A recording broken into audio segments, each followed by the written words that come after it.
Umani ng reaksyon ang naging pahayag ni aktor at TV host Janus Del Prado matapos niyang questionin ang panawagan ni Sen. Robin Padilla na ipagbawal ang Netflix dahil sa mga palabas na naglalaman umano ng karahasan. Ayon kay Del Prado, tila may contradiction umano sa panawagan ni Padilla dahil bahagi ng kanyang showbiz career ang mga pelikulang may violent themes at nakilala rin siya noon sa kanyang i-bad boy image. Binanggit din ni Del Prado ang ilang kontrobersya at isyong iniugnay niya kay Padilla, kabilang ang mga naging usapin sa showbiz at ang kanyang naging conviction kaugnay ng illegal possession of firearms.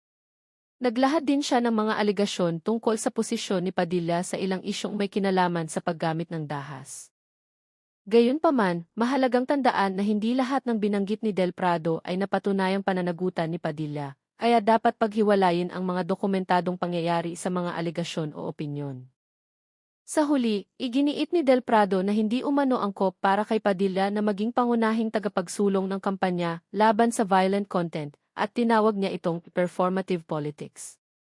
Samantala, ang usapin ay patuloy na pinagdedebatehan hanggang saan dapat kontrolin ang violent content sa streaming platforms at dapat bang tingnan din ang personal na background ng mga nagsusulong ng ganitong polisiya.